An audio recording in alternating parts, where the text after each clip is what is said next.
Okay, I'm out here in the greenhouse today, and I guess I'm gonna call this a transfusion for the aquaponics system. I've done some water changes before, but I'm gonna approach it a totally different way this time. Now, a little while back, this bed here, I emptied out the bed, and there's a lot of solid matter that settles at the bottom of this bed. At least once a year or so, I gotta like empty this bed out just because it kind of gets overwhelmed with way too much stuff that starts to settle in there.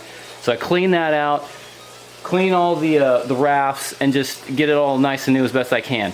I did that a while back, and the water turned out decent enough, but it wasn't great because I was still fighting kind of an algae bloom at the same time. Now, the reason I want to attack it this time is because when you look at these plants, I mean, they look really bad here. This is red Russian kale, and it's just yellow as can be. The answer to this issue is I need to add iron to the system. But before I do add iron, I want to get the water up to a good quality before I do that. So anyway, that's one way that I've done things. Once a year, I at least probably empty this out and do that. Every so many weeks though, I also approach it a different way, and that is just emptying out this filter here.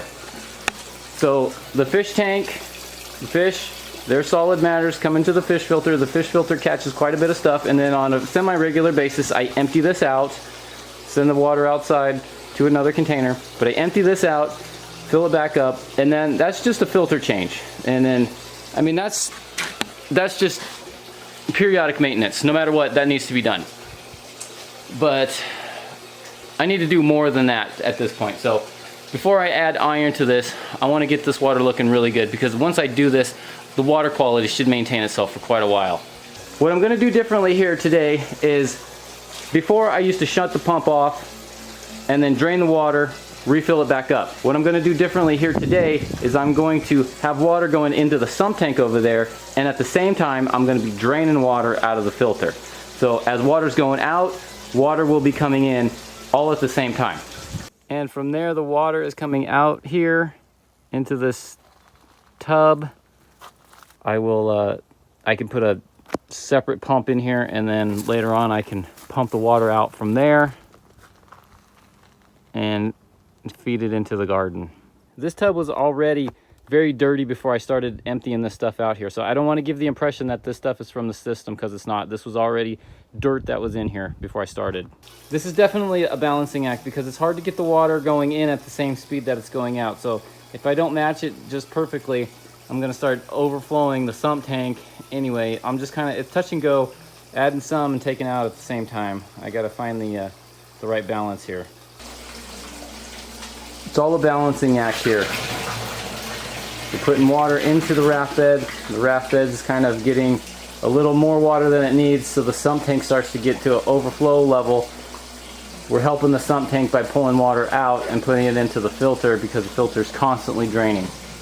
So was the transfusion better than just doing the typical water changes where I'd empty out the filter and just do that for multiple times over a few days? All in all, it's probably a lot easier to just do the water filter change the way that I've always done it. Empty out the filter, do it for a few days in a row, because it's time management. I can do that in like 15 minutes. I can empty that whole thing out, fill it back up, and keep going. It's 15 minutes per day for a couple of days, versus I spent over an hour probably doing what I did today with this whole transfusion thing. What I really need to do is just bump up my filtration system. It needs to be bigger, it needs to be better, so that I don't have to deal with these water changes as semi-frequently as I have been doing. River was quite the help finishing up this project here. It's not very easy to see because there's a lot of shadows in here, but the water is a lot better. The quality of it is a lot better. It's a lot clearer. Fighting these shadows to really get a clear representation of it. This is probably the best that I can give right here of the clearness of the water. Yeah, and it was drained out. Anyway, I will say that I am happy with where we are right now as far as quality of the water goes. And next step, I will add some iron, but that's all I got time for today. So thanks for joining me, guys. See you soon.